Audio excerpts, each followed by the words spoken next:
Van the Steadfast.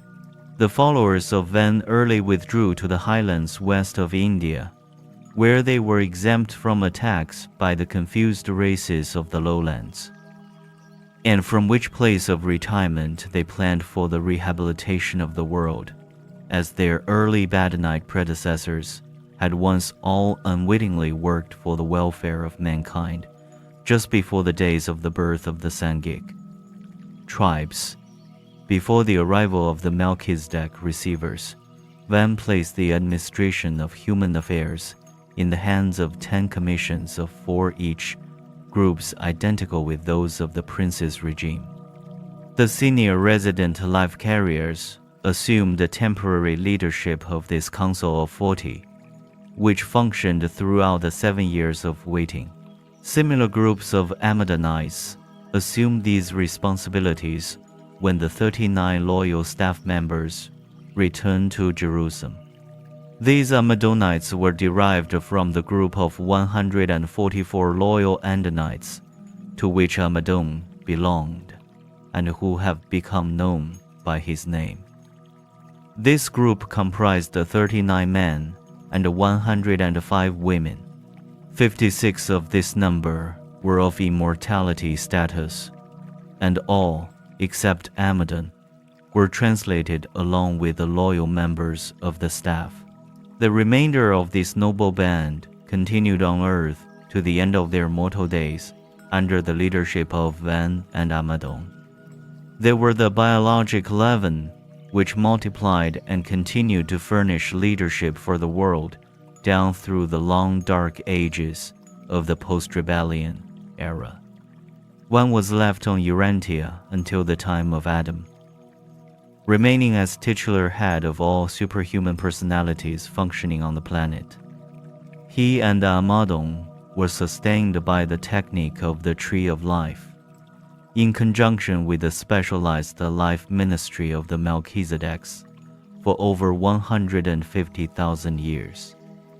The affairs of Urantia were for a long time administered by a council of planetary receivers, 12 Melchizedeks, confirmed by the mandate of the senior constellation ruler, the Most High Father of Norlatiadek. Associated with the Melchizedek receivers was an advisory council consisting of one of the loyal aides of the fallen prince, the 2 resident life carriers, a trinitized son in apprenticeship training, a volunteer teacher, son, a brilliant evening star of Avalon.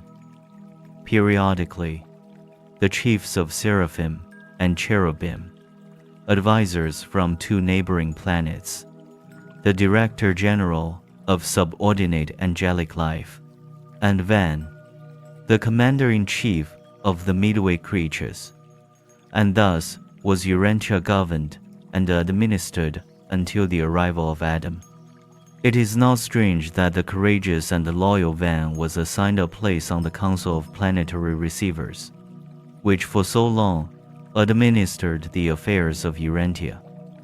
The 12 Melchizedek receivers of Urantia did heroic work. They preserved the remnants of civilization, and their planetary policies were faithfully executed by Van. Within 1,000 years after the rebellion, he had more than 350 advanced groups scattered abroad in the world. These outposts of civilization consisted largely of the descendants of the loyal Andonites, slightly admixed with the Sangik races, particularly the Blue Men, and with the Nodites. Notwithstanding the terrible setback of rebellion, there were many good strains of biologic promise on Earth. Under the supervision of the Melchizedek receivers, Van and Amadon continued the work of fostering the natural evolution of the human race, carrying forward the physical evolution of man, until it reached that culminating attainment which warranted the dispatch of a material son and daughter to Urantia.